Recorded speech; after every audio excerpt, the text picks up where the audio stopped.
ರಾಷ್ಟ್ರದ ಕುರಿತು ಹೇಳಿಕೆ ನೀಡಿದ ಬೆಂಗಳೂರು ಗ್ರಾಮಾಂತರ ಸಂಸದ ಡಿಕೆ ಸುರೇಶ್ ವಿರುದ್ಧ ವಿವಿಧೆಡೆ ಬಿಜೆಪಿಗರು ಬೀದಿಗಿಳಿದಿದ್ರು. ಬೆಂಗಳೂರಿನ ಸದಾಶಿವನಗರದಲ್ಲಿರುವ ಸಂಸದರ ನಿವಾಸದ ಬಳಿ ಹೈಡ್ರಾಮವೇ ಸೃಷ್ಟಿಯಾಗಿತ್ತು. ಡಿಕೆ ಸುರೇಶ್ ವಿರುದ್ಧ ಧಿಕ್ಕಾರ ಕೂಗಿ ಬಿಜೆಪಿ ಕಾರ್ಯಕರ್ತರು ಆಕ್ರೋಶ ಹೊರಹಾಕಿದ್ರು. ಹೈಡ್ರಾಮಾ ಮಾಡಿದ ಬಿಜೆಪಿ ಕಾರ್ಯಕರ್ತರನ್ನ ಪೊಲೀಸರು ವಶಕ್ಕೆ ಪಡೆದುಕೊಂಡರು.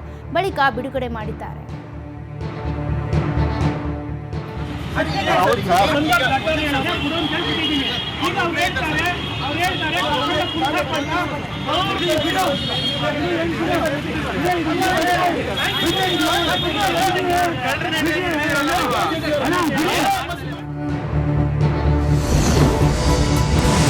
ಡಿಕೆ ಬ್ರದರ್ಸ್ ಮನೆಗೆ ಬಿಜೆಪಿ ಕಾರ್ಯಕರ್ತರು ಮುತ್ತಿಗೆ ಹಾಕಿದ ವಿಚಾರಕ್ಕೆ ಸಂಸದ ಡಿಕೆ ಸುರೇಶ್ ಪ್ರತಿಕ್ರಿಯೆ ಕೊಟ್ಟಿದ್ದಾರೆ. ಈ ಬಗ್ಗೆ ಬೆಂಗಳೂರಿನಲ್ಲಿ ಮಾತನಾಡಿದ ಅವರು, ಪ್ರಜಾಪ್ರಭುತ್ವದಲ್ಲಿ ವಾಕ್ ಸ್ವಾತಂತ್ರ್ಯದ ಹಕ್ಕಿದೆ. ಇಲ್ಲಿ ಯಾರನ್ನೂ ಕೂಡ ತಡೆಯುವುದಕ್ಕೆ ಸಾಧ್ಯವಿಲ್ಲ. ಬಿಜೆಪಿ ಹೋರಾಟಕ್ಕೆ ಸರ್ಕಾರ ಸಂಪೂರ್ಣ ಸಹಕಾರ ನೀಡುತ್ತೆ. ನಾನು ಕೂಡ ಬಿಜೆಪಿಯ ಪ್ರತಿಭಟನೆಯನ್ನ ಸ್ವಾಗತ ಮಾಡ್ತೀನಿ. ದೇವರು ಅವರಿಗೆ ಒಳ್ಳೇದು ಮಾಡಲಿ. ಆದರೆ ಬಿಜೆಪಿಯವರು ನನ್ನ ಹೇಳಿಕೆಯನ್ನ ತಿರುಚಿದ್ದಾರೆ. ಈ ದೇಶ ವಿಭಜನೆ ಆಗಬೇಕು ಅಂತ ನಾನು ಹೇಳಿಲ್ಲ. ಅವರು ವಿಭಜನೆ ವಿಚಾರದಲ್ಲಿ ಹೋಗ್ತಾ ರಾಜಕಾರಣ ಮಾಡ್ತಿದ್ದಾರೆ. ಹಾಗಾಗಿ ಮಾಧ್ಯಮದವರು ನನ್ನ ಹೇಳಿಕೆಯನ್ನ ಅರ್ಥೈಸಿ ಸರಿಯಾಗಿ ತೋರಿಸಬೇಕು ಅಂತ ಹೇಳಿದರು.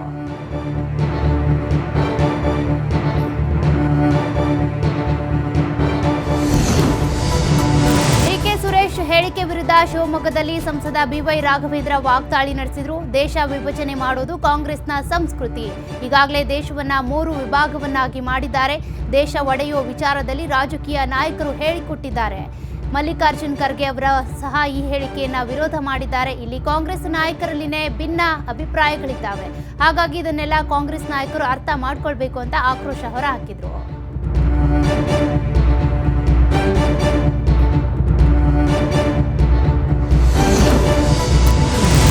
ಕೆರಗೋಡು ಬಳಿಕ ಬೆಳಗಾವಿಯ ಎಂಕೆ ಹುಬ್ಬಳ್ಳಿಯಲ್ಲೂ ಕೂಡ ಧ್ವಜ ದಂಗಲ್ ಶುರುವಾಗಿದೆ. ಬೆಳಗಾವಿ ಪೊಲೀಸರಿಂದ ಧ್ವಜ ತೆರವು ಖಂಡಿಸಿರೋ ಚಲೋ ಎಂಕೆ ಹುಬ್ಬಳ್ಳಿ ಹೆಸರಿನಲ್ಲಿ ಬೃಹತ್ ಪಾದಯಾತ್ರೆ ನಡೆಸಿದ್ದಾರೆ.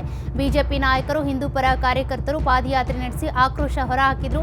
ಇತ್ತ ಪ್ರತಿಭಟನೆ ಕುರಿತು ಎಸ್ಪಿ ಭೀಮಾಶಂಕರ್ ಪ್ರತಿಕ್ರಿಯೆ ಕೂಡ ಕೊಟ್ಟಿದ್ದಾರೆ. ಧ್ವಜಕಟ್ಟೆ ಸಾರ್ವಜನಿಕ ಸ್ಥಳದಲ್ಲಿದೆ. ಅಲ್ಲಿ ಯಾವುದೇ ಧ್ವಜಕ್ಕೆ ಅವಕಾಶ ಇಲ್ಲ. ಇದು ಕೋರ್ಟ್ನ ಆದೇಶವಾಗಿದ್ದು ಸರ್ಕಾರದ ತೀರ್ಮಾನದಂತೆ ನಾವು ನಡೆಯುತ್ತೇವೆ ಅಂತ ಹೇಳಿಕೆ ಕೊಟ್ಟಿದ್ದಾರೆ. ಹಾಗೂ ಇದೆಲ್ಲ ಸಾಮಾಜಿಕ ಜಾಲತಾಣದಲ್ಲಿ ಹರಿಬಿಟ್ಟು ಪೋಸ್ಟ್ನಿಂದಾಗಿ ಆಗಿದೆ. ದ್ವೇಷಮಯ ಪೋಸ್ಟ್ ಹಾಕಿದ್ದಕ್ಕೆ ನಾವು ಎಚ್ಚರಿಕೆಯನ್ನ ಕೊಟ್ಟಿದ್ದು ಅದಕ್ಕೆ ಸರಿಯಾದ ಕ್ರಮ ಜರುಗಲಿದೆ ಅಂತ ಸ್ಪಷ್ಟನೆ ಕೊಟ್ಟರು.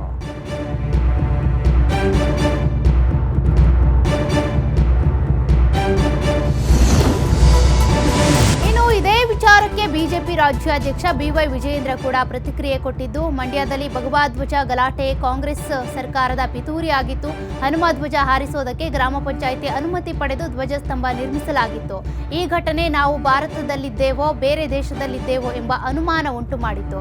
ಅಲ್ಪಸಂಖ್ಯಾತರ ಓಲೈಕೆಯ ಕಾರಣ ಅಧಿಕಾರದ ಮದದಿಂದ ಕಾಂಗ್ರೆಸ್ನವರು ಹೀಗೆ ಮಾಡ್ತಿದ್ದಾರೆ ಅಂತ ವಿಜಯೇಂದ್ರ ಕಿಡಿಕಾರಿದ್ರು. ನಡೆದಿರತಕ್ಕಂಥ ಘಟನೆ ಕಾಂಗ್ರೆಸ್ ಸರ್ಕಾರದ, ರಾಜ್ಯ ಸರ್ಕಾರದ ಕಾಂಗ್ರೆಸ್ ಪಕ್ಷದ ಒಂದು ಪಿತೂರಿ.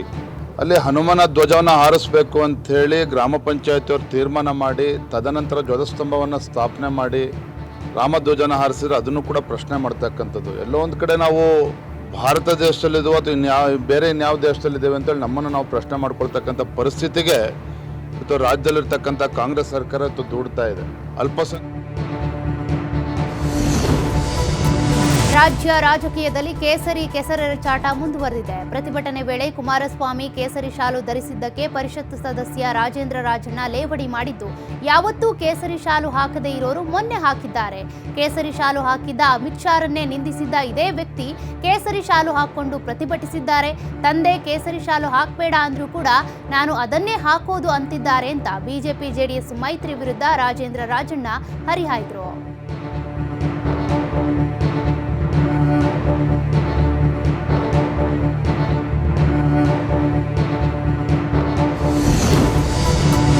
ಬಿಜೆಪಿಯೊಂದಿಗೆ ಮೈತ್ರಿ ಮಾಡಿಕೊಂಡ ಜೆಡಿಎಸ್ ವಿರುದ್ಧವೇ ಬಿಜೆಪಿಯ ಮಾಜಿ ಶಾಸಕ ಪ್ರೀತಂ ಗೌಡ ಕುಟುಕಿದ್ದಾರೆ. ಮಂಡ್ಯ ಜಿಲ್ಲೆಯ ಪಾಂಡವಪುರದಲ್ಲಿ ನಡೆದ ಬಿಜೆಪಿ ಕಾರ್ಯಕಾರಿಣಿ ಸಭೆಯಲ್ಲಿ ಮಾತನಾಡಿದ ಅವರು, ದೇವೇಗೌಡರಿಗೆ ಮಂಡ್ಯದಲ್ಲೂ ನೆಂಟರಿದ್ದಾರೆ, ಹಾಸನದಲ್ಲೂ ನೆಂಟರು ಇರ್ತಾರೆ. ನಮ್ಮ ಸಂಕಲ್ಪ ಕುಟುಂಬ ರಾಜಕೀಯದ ವಿರುದ್ಧವಿರಬೇಕು. ರಾಷ್ಟ್ರ, ರಾಜ್ಯ, ಮಂಡ್ಯದಲ್ಲೂ ಕೂಡ ಕುಟುಂಬ ರಾಜಕೀಯ ಇದೆ. ಪ್ರತಿಯೊಂದು ರಾಜ್ಯದಲ್ಲೂ ಒಂದೊಂದು ಕುಟುಂಬದ ರಾಜಕೀಯ ಇದ್ದೇ ಇದೆ. ಇನ್ನು ರಾಜ್ಯದ ಕುಟುಂಬ ರಾಜಕೀಯದ ಬಗ್ಗೆ ಮಾತನಾಡೋದೇ ಬೇಡ. ಅವರಾಯ್ತು, ಅವರ ಮಕ್ಕಳಾಯ್ತು, ಆಯ್ತು, ಮೊಮ್ಮಕ್ಕಳು ಆಯ್ತು, ಈಗ ಮರಿಮಕ್ಕಳು ರಾಜಕಾರಣ ಮಾಡ್ತಿದ್ದಾರೆ. ನಮ್ಮನ್ನು ವಿರೋಧ ಮಾಡ್ತಿದ್ದ ಜೆಡಿಎಸ್ ಈಗ ನಮ್ಮೊಂದಿಗೆ ಮೈತ್ರಿ ಆಗಿದೆ. ಮೋದಿ ಅವರನ್ನ PM ಮಾಡೋದಕ್ಕೆ ಜೆಡಿಎಸ್ ಕೈ ಜೋಡಿಸಿರೋದು ಸ್ವಾಗತ. ಆದ್ರೆ ನಾವು ಕುಟುಂಬ ರಾಜಕಾರಣವನ್ನ ಬಿಡಬೇಕು ಅಂತ ಪರೋಕ್ಷವಾಗಿ ಜೆಡಿಎಸ್ ವಿರುದ್ಧ ಪ್ರೀತಮ್ ಗೌಡ ಗುಡುಗಿದ್ದಾರೆ.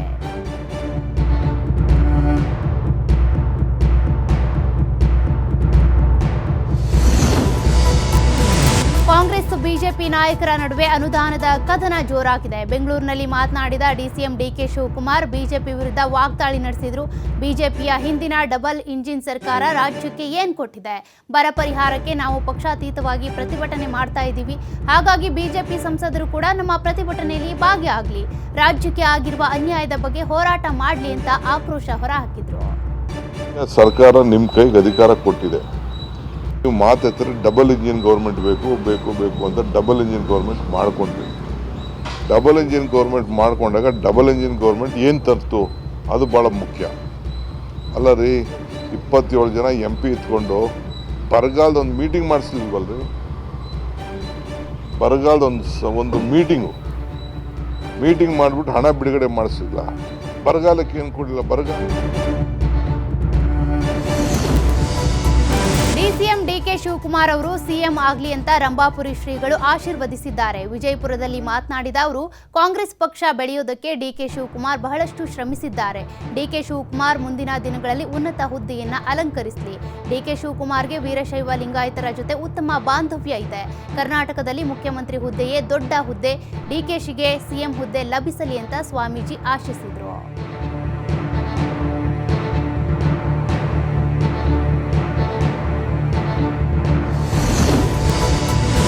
LK ಅಡ್ವಾಣಿ ಅವರಿಗೆ ಭಾರತ ರತ್ನ ಕೊಟ್ಟಿರುವ ಬಗ್ಗೆ ಶಿವಮೊಗ್ಗದಲ್ಲಿ ಮಾಜಿ ಸಚಿವ ಆರ್ಗ ಜ್ಞಾನೇಂದ್ರ ಸಂತಸ ವ್ಯಕ್ತಪಡಿಸಿದ್ದಾರೆ.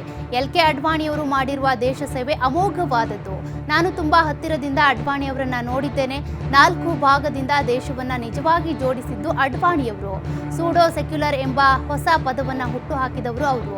ಹಾಗಾಗಿ ಅಡ್ವಾಣಿಯವರಿಗೆ ಪ್ರಶಸ್ತಿ ಕೊಡುವ ಮೂಲಕ ಪ್ರಶಸ್ತಿಯ ಮೌಲ್ಯ ಜಾಸ್ತಿಯಾಗಿದೆ. ಕಾಂಗ್ರೆಸ್ನವರು ಶಿವಕುಮಾರ ಸ್ವಾಮೀಜಿ ಅವರಿಗೂ ಭಾರತ ರತ್ನ ಕೊಡಬೇಕು ಅಂತಿದ್ದಾರೆ. ನಾವು ಸಹ ಮೊದಲಿನಿಂದ ಕೂಡ ಭಾರತ ರತ್ನ ಕೊಡಿ ಅಂತಾನೆ ಹೇಳಿದ್ದೇವೆ. ಹಾಗಂತ ಅಡ್ವಾಣಿ ಅವರಿಗೆ ಭಾರತ ರತ್ನ ಕೊಟ್ಟಾಗ ಪ್ರಶ್ನೆ ಮಾಡೋದು ಸರಿಯಲ್ಲ ಅಂತ ಹೇಳಿದರು.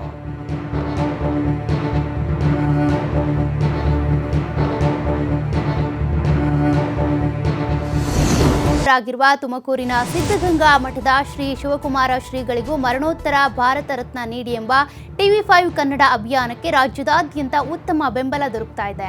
ತ್ರಿವಿಧ ದಾಸೋಹಿ ನಡೆದಾಡುವ ದೇವರು ಶಿವಕುಮಾರ ಶ್ರೀಗಳಿಗೆ ಭಾರತದ ಶ್ರೇಷ್ಠ ಪ್ರಶಸ್ತಿಯಾದ ಭಾರತ ರತ್ನವನ್ನ ನೀಡಿ ಗೌರವಿಸಬೇಕು. ಸಿದ್ಧಗಂಗಾ ಶ್ರೀಗಳು ಲಕ್ಷಾಂತರ ಮಕ್ಕಳ ಬಾಳಿಗೆ ಬೆಳಕಾಗಿದ್ದು, ಮಠದ ಮೂಲಕ ಲಕ್ಷಾಂತರ ಮಕ್ಕಳಿಗೆ ಶಿಕ್ಷಣ ನೀಡಿದ್ದಾರೆ. ಬಹಳ ಹಿಂದಿನಿಂದಲೂ ಸಿದ್ಧಗಂಗಾ ಶ್ರೀಗಳಿಗೆ ಭಾರತ ರತ್ನ ನೀಡಬೇಕೆಂಬ ಕೂಗು ಕೇಳಿ ಬಂದಿದ್ದು, ಈಗಾಗಲೇ ರಾಜ್ಯ ಸರ್ಕಾರ ಪ್ರಶಸ್ತಿ ನೀಡುವಂತೆ ಶಿಫಾರಸು ಮಾಡಿದೆ. ಹಾಗಾಗಿ ಕೇಂದ್ರ ಸರ್ಕಾರ ಈ ವಿಚಾರದಲ್ಲಿ ಯಾವುದೇ ರಾಜಕೀಯ ಮಾಡದೆ ಸಿದ್ಧಗಂಗಾ ಶ್ರೀಗಳಿಗೆ ಮರಣೋತ್ತರ ಭಾರತ ರತ್ನ ನೀಡಿ ಗೌರವಿಸಬೇಕು ಎಂದು ಒತ್ತಾಯಿಸಲಾಗ್ತಿದೆ. ಕೊಡೋದ್ರಲ್ಲಿ ಏನು ತಪ್ಪಿಲ್ಲ, ಕೊಡಲೇಬೇಕು ಸರ್. ಯಾಕೆ ಹೇಳು, ಇಷ್ಟೊಂದು ಅನ್ನದಾಸೋಹ 3 ತ್ರಿವಿಧ ದಾಸೋಹ ಮಾಡಿದ್ರೆ, ಅಕ್ಷರ ದಾಸೋಹ, ಅನ್ನದಾಸೋಹ, ಉಳ್ಕೊಳ್ಳೋಕೆ ವ್ಯವಸ್ಥೆ, ಬಂದರೆ ಜಾತ್ರೆಗೆ ಏನೇ ಆಗಲಿ ಮಠದಲ್ಲಿ ಇಂಥದಕ್ಕೆ ಕೊರತೆ ಅನ್ನೋದಿಲ್ಲ ಸರ್. ಯಾವುದೇ ಗಣ್ಯರು ಬರಲಿ ಮಠಕ್ಕೆ ಬಂದು ಭೇಟಿಯಾಗಿ ಪೂಜ್ಯರು ನಮಸ್ಕಾರ ಮಾಡಿಕೊಂಡು ನಿವೃತ್ತಿಯಾಗಿ ತಾಯ್ನಾಡಿಗೆ ಆಗಮಿಸಿದ ಯೋಧರಿಗೆ ಬಾಗಲಕೋಟೆ ಹಾಗೂ ಕೊಪ್ಪಳದಲ್ಲಿ ಅದ್ದೂರಿಯಾಗಿ ಸ್ವಾಗತಿಸಲಾಗಿದೆ. ದಾರಿಯುದ್ದಕ್ಕೂ ಗ್ರಾಮಸ್ಥರು ಮೆರವಣಿಗೆ ಮಾಡಿ ಅಭಿನಂದನೆ ಸಲ್ಲಿಸಿದ್ದಾರೆ. ಕೊಪ್ಪಳ ಜಿಲ್ಲೆ ಕುಷ್ಟಗಿ ತಾಲೂಕಿನ ನಿಲೋ ಗ್ರಾಮದ ಮಹಾಂತೇಶ್ ತಳವಾರ ಹಾಗೂ ಬಾಗಲಕೋಟೆ ಜಿಲ್ಲೆ ಮುಗಳೊಳ್ಳಿ ಗ್ರಾಮದ ಚಂದು ಲಮಾಣಿಗೆ ಅದ್ದೂರಿಯಾಗಿ ವೆಲ್ಕಮ್ ಮಾಡಿದ್ದಾರೆ. ಈ ಒಂದು ಅದ್ದೂರಿಯಾಗಿ ಸ್ವಾಗತ ಆಗಲಿಕ್ಕೆ ತಾವೆಲ್ಲರೂ ಕಾರಣ. ಇಂಥ ಒಂದು ಸೈನಿಕರಿಗೆ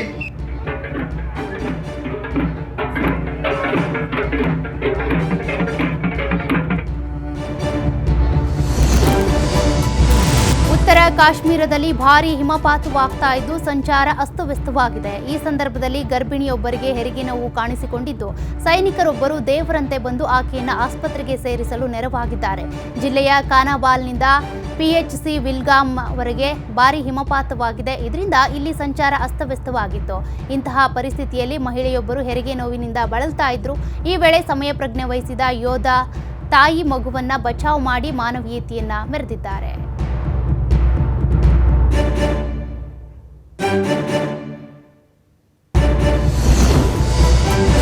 ಸ್ವಾತಂತ್ರ್ಯದ ನಂತರ ಅಧಿಕಾರದಲ್ಲಿದ್ದವರು ಪೂಜಾ ಸ್ಥಳಗಳ ಮಹತ್ವವನ್ನು ಅರ್ಥ ಮಾಡಿಕೊಳ್ಳೋದಕ್ಕೆ ಸಾಧ್ಯವಾಗಲಿಲ್ಲ ಮತ್ತು ತಮ್ಮದೇ ಆದ ಸಂಸ್ಕೃತಿ ಮತ್ತು ಇತಿಹಾಸದ ಬಗ್ಗೆ ನಾಚಿಕೆ ಪಡ್ತಾ ಇದ್ರು ಅಂತ ಪ್ರಧಾನಿ ನರೇಂದ್ರ ಮೋದಿ ಕಾಂಗ್ರೆಸ್ ವಿರುದ್ಧ ವಾಗ್ದಾಳಿ ನಡೆಸಿದ್ದಾರೆ. 11,000 ಕೋಟಿಗೂ ಅಧಿಕ ಮೊತ್ತದ ಮೂಲ ಸೌಕರ್ಯ ಯೋಜನೆಗಳನ್ನು ಉದ್ಘಾಟಿಸಿದ ನಂತರ ಗುವಾಹಟಿಯಲ್ಲಿ ಸಾರ್ವಜನಿಕ ರ್ಯಾಲಿಯನ್ನು ಉದ್ದೇಶಿಸಿ ಮಾತನಾಡಿ ಕಾಂಗ್ರೆಸ್ ವಿರುದ್ಧ ಆಕ್ರೋಶ ಹೊರಹಾಕಿದರು.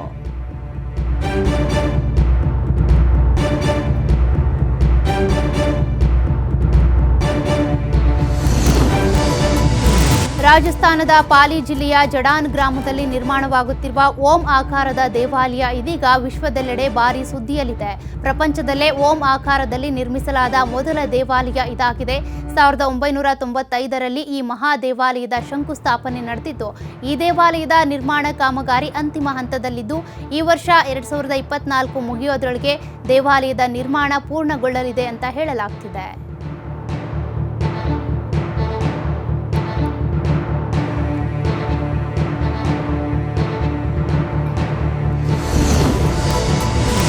ದೇಶದಾದ್ಯಂತ ವಿಶ್ವ ಕ್ಯಾನ್ಸರ್ ದಿನಾಚರಣೆಯನ್ನು ಆಚರಿಸಲಾಗಿದೆ. ಅದೇ ರೀತಿ ಬೆಂಗಳೂರಿನಲ್ಲೂ ಕೂಡ 10,000 ಜನರಿಂದ ಕ್ಯಾನ್ಸರ್ ಜಾಗೃತಿ ಜಾಥಾ ನಡೆದಿದೆ. ಆರೋಗ್ಯ ಮತ್ತು ಕುಟುಂಬ ಕಲ್ಯಾಣ ಇಲಾಖೆಯಿಂದ ಕ್ಯಾನ್ಸರ್ ಕುರಿತು ಜಾಗೃತಿ ಮೂಡಿಸುವ ಕಾರ್ಯಕ್ರಮ ಹಮ್ಮಿಕೊಳ್ಳಲಾಗಿತ್ತು. ಕಂಠೀರವ ಕ್ರೀಡಾಂಗಣದಿಂದ ಆರಂಭಗೊಂಡ ಜಾಗೃತಿ ಜಾಥಾ ಮೆಜೆಸ್ಟಿಕ್ ವಿಧಾನಸೌಧದ ಮಾರ್ಗವಾಗಿ ಮತ್ತೆ ಕಂಠೀರವ ಕ್ರೀಡಾಂಗಣದಲ್ಲಿಯೇ ಮುಕ್ತಾಯವಾಯಿತು. ಕ್ಯಾನ್ಸರ್ ಜಾಗೃತಿ ರ್ಯಾಲಿಯಲ್ಲಿ ಆರೋಗ್ಯ ಸಚಿವ ದಿನೇಶ್ ಗುಂಡೂರಾವ್ ಸೇರಿ ನಟ ನಟಿಯರು ಕೂಡ ಭಾಗಿಯಾಗಿದ್ದರು.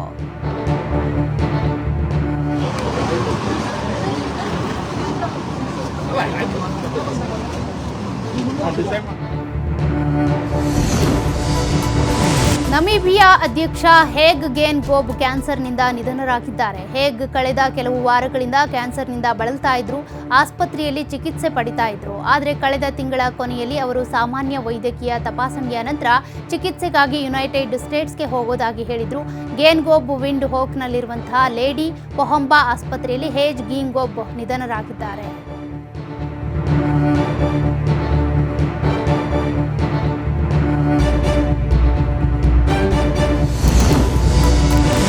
ಉತ್ತರ ಪ್ರದೇಶದಲ್ಲಿ ವರನೇ ಇಲ್ಲದೆ ಸುಳ್ಳು ಸಾಮೂಹಿಕ ವಿವಾಹ ನಡೆದಿದೆ. ಸರ್ಕಾರದ ಮುಖ್ಯಮಂತ್ರಿ ಗ್ರೂಪ್ ಮ್ಯಾರೇಜ್ ಸ್ಕೀಮ್ ಅನ್ನ ದುರುಪಯೋಗ ಪಡಿಸಿಕೊಳ್ಳಲಾಗಿದೆ ಎನ್ನುವ ಮಾಹಿತಿ ಲಭ್ಯವಾಗಿದೆ.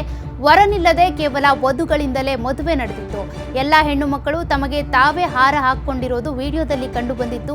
ವಿವಾಹ ವಂಚನೆಯಲ್ಲಿ ಭಾಗಿಯಾಗಿದ್ದಕ್ಕಾಗಿ 2 ಸರ್ಕಾರಿ ಅಧಿಕಾರಿಗಳು ಸೇರಿದಂತೆ 15 ಜನರನ್ನ ಬಂಧಿಸಲಾಗಿದೆ. ಬಾಲಿಯಾ ಜಿಲ್ಲೆಯಲ್ಲಿ ಜನವರಿ 25ರಂದು ನಡೆದ ಸಮುದಾಯ ವಿವಾಹವು ಆರಂಭದಲ್ಲಿ ಸುಮಾರು 568 ಜೋಡಿಗಳು ಕಂಡುಬಂದಿದ್ವು.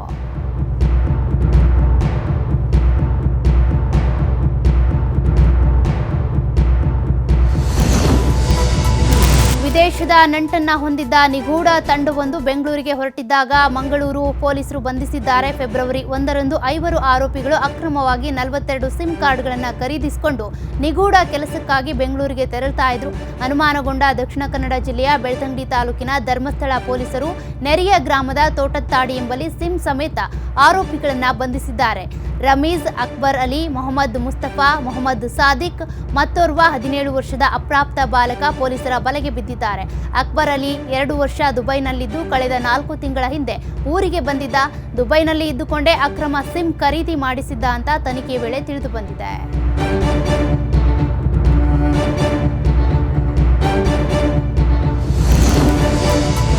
ವಿದ್ಯುತ್ ಕಂಬಕ್ಕೆ ಡಿಕ್ಕಿಯಾಗಿ ಕಾರು ಹಳ್ಳಕ್ಕೆ ಬಿದ್ದ ಪರಿಣಾಮ 3 ದಾರುಣವಾಗಿ ಸಾವನ್ನಪ್ಪಿರುವ ಘಟನೆ ಮಂಡ್ಯದ ಕೆಆರ್ಪೇಟೆ ತಾಲೂಕಿನ ಅಕ್ಕಿಹೆಬ್ಬಾಳುವಿನಲ್ಲಿ ನಡೆದಿದೆ. ಕೆಆರ್ಪೇಟೆಯಿಂದ ಅಕ್ಕಿಹೆಬ್ಬಾಳು ಗ್ರಾಮಕ್ಕೆ ಹೋಗುವಾಗ ತಡರಾತ್ರಿ ಅಕ್ಕಿಹೆಬ್ಬಾಳು ಗ್ರಾಮದ ಸೇತುವೆ ಬಳಿ ಈ ಘಟನೆ ನಡೆದಿದೆ. ಕೆಆರ್ಪೇಟೆ ಪಟ್ಟಣದ ಅನಿಕೇತನ್, ಪವನ್ ಶೆಟ್ಟಿ, ಚಿರಂಜೀವಿ ಮೃತ ದುರ್ದೈವಿಗಳಾಗಿದ್ದು, ಸಾಗರ್ ಎಂಬಾತ ಗಂಭೀರವಾಗಿ ಗಾಯಗೊಂಡಿದ್ದಾನೆ. ಇನ್ನು ಈ ಘಟನೆ ಸಂಬಂಧಿಸಿದಂತೆ ಕೆಆರ್ಪೇಟೆ ಗ್ರಾಮಾಂತರ ಪೊಲೀಸ್ ಠಾಣೆಯಲ್ಲಿ ಪ್ರಕರಣ ದಾಖಲಾಗಿದೆ. ಅಣ್ಣ ಈ ಕಡೆ ಕಡೆಗೆ ಚಿಕ್ಸಿ, ಈ ಕಡೆಯಿಂದ ಕಡೆಗೆ ಚಿಕ್ಸಿ.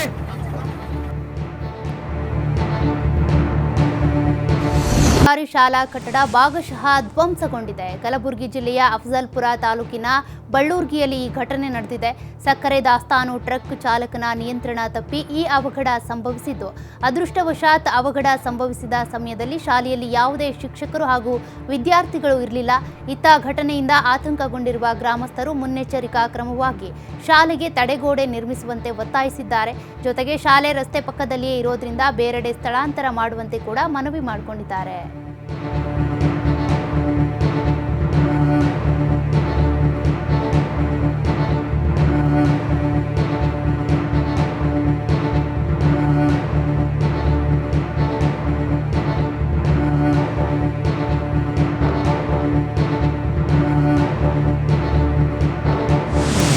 ಬಾಡಿಗೆದಾರರು ಹಾಗೂ ಅಪಾರ್ಟ್ಮೆಂಟ್ ಮಾಲೀಕರ ನಡುವೆ ಕಿರಿಕ್ ನಡೆದಿದ್ದು ಪರಸ್ಪರ ಬಡಿದಾಡಿಕೊಂಡ ಘಟನೆ ಬೆಂಗಳೂರಿನ ಜೀವನ್ ಭೀಮಾ ನಗರದಲ್ಲಿ ನಡೆದಿದೆ.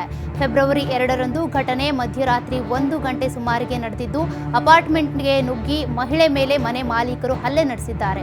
ನಾಯಿ ಸಾಕಬಾರದು ಎಂದು ಮನೆ ಮಾಲೀಕರು ಷರತ್ತು ಹಾಕಿದಾಗ ಬಾಡಿಗೆದಾರರು ಒಪ್ಪಿರಲಿಲ್ಲ. ಈ ವೇಳೆ ಮನೆ ಖಾಲಿ ಮಾಡುವಂತೆ ಮಾಲೀಕರು ಹೇಳಿದ್ದಾರೆ. ಹೀಗಾಗಿ ಮಾಲೀಕರು ಮತ್ತು ಬಾಡಿಗೆದಾರರ ನಡುವೆ ಗಲಾಟೆ ನಡೆದಿದೆ. ಜೀವನ್ ಭೀಮಾ ನಗರ ಪೊಲೀಸ್ ಠಾಣಾ ವ್ಯಾಪ್ತಿಯಲ್ಲಿ ಘಟನೆ ನಡೆದಿದ್ದು ದೂರು ನೀಡಿದ್ರೂ ಕೂಡ ಪೊಲೀಸರು ಎಫ್ಐಆರ್ ದಾಖಲಿಸಿಲ್ಲ ಅಂತ ಮಹಿಳೆ ಆರೋಪಿಸಿದ್ದಾರೆ.